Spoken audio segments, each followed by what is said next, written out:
কদিন আগে আমরা রমজানের ঈদ উল ফিতর আমরা উদযাপন করলাম। আলহামদুলিল্লাহ, শাওয়াল মাসের কয়েকটা দিন আমরা অতিক্রম করে ফেলেছি, আমরা সামনে অগ্রসর হচ্ছি। রমজান মাস যে আমরা শেষ করলাম, এই জায়গায় দাঁড়িয়ে আমাদের কয়েকটি বিষয় জানা খুবই গুরুত্বপূর্ণ।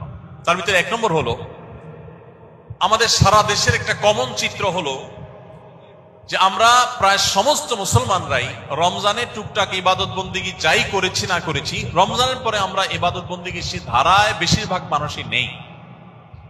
রমজানে যে লোকটা ৫ ওয়াক্ত নামাজ জামাতের সাথে আদায় করেছেন, যিনি যথাযথভাবে আল্লাহর ঘরে প্রতিদিন যাওয়ার চেষ্টা করেছেন, সেই লোকটাও রমজানের ঈদের পর, ঈদ উল ফিতরের পর মসজিদে আর সেভাবে আগের মতো যান না।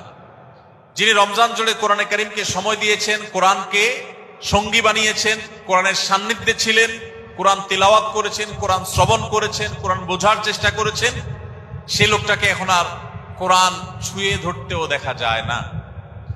যে লোকটা রমজানে প্রচুর পরিমাণে দান দক্ষিণা করেছেন, বেশিরভাগ মানুষ অবস্থা হলো এখন তারা অনেকে নিজের ফরজ দানটুকু পর্যন্ত দেওয়ার ব্যাপারে দায়িত্বশীল না, সচেতন না, নফল দান তো পরের কথা। এই দুরবস্থা আমাদের কেন? কারণ আমরা বেশিরভাগ মানুষ মনে করি যে রমজান মাস হলো শুধু আমলের মাস। রমজান মাস সন্দেহাতীত ভাবে আমলের অন্যতম সময়, অন্যতম মৌসুম, কিন্তু একমাত্র সময় না। ভাইরা আমার, রমজান মাস সম্পর্কে আরবের একজন বিখ্যাত আলেমী দ্বীন চমৎকার একটি কথা বলেছেন। তিনি বলেছেন, যারা রমজান মাসের পুজো করেছেন, রমজান মাসের উপাসনা করেছেন, মাসটা আল্লাহর সৃষ্টি, দিন যেরকম সৃষ্টি, রাত যেরকম আল্লাহর সৃষ্টি, আমরা যেরকম আল্লাহর সৃষ্টি, রমজান মাসটাও আল্লাহর একটা সৃষ্টি।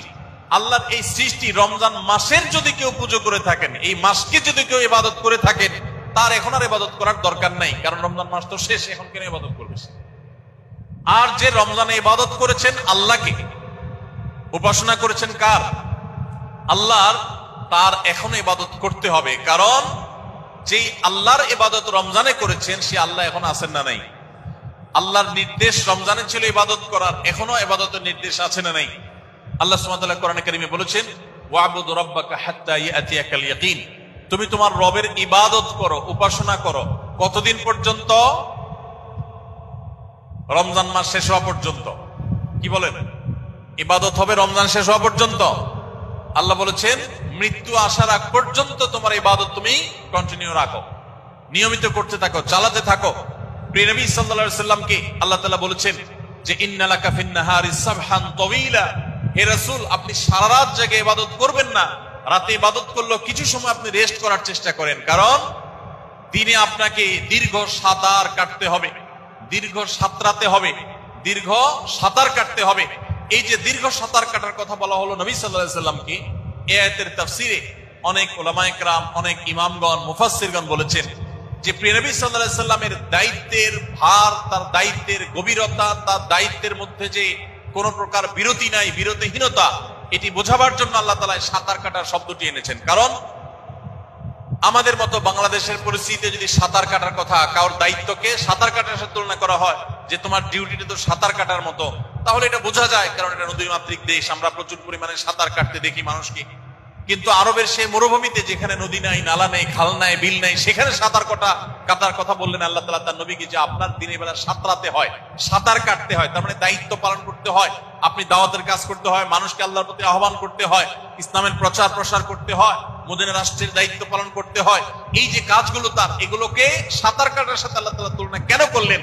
সাঁতার কাটার সাথে তো মক্কার সেই পরিবেশের সাথে কোনো সম্পর্ক পাওয়া যায় না। মক্কার কোনো মানুষ তো সাঁতার কাটতো না সচরাচর, কারণ সেটা তো নদী বা খাল বিল মাতৃক কোনো জায়গা ছিল না। তাহলে সেখানে আয়াত নাযিল করে আল্লাহ তাআলা প্রিয় নবীর দায়িত্বকে সাঁতার কাটার সাথে তুলনা কেন করলেন? এর উত্তর হলো যে প্রিয় নবী সাল্লাল্লাহু আলাইহি সাল্লামের দায়িত্বটা আসলে এমন যে এর সাথে পায়ে হাঁটা, ঘোড়ায় চলা, গাধায় চলা, অন্য কোনো বাহনে করে অতিক্রম করা, রাস্তা পার হওয়া বা পথ চলা, এর কোনো কিছুর সাথে তুলনা করা যায় না।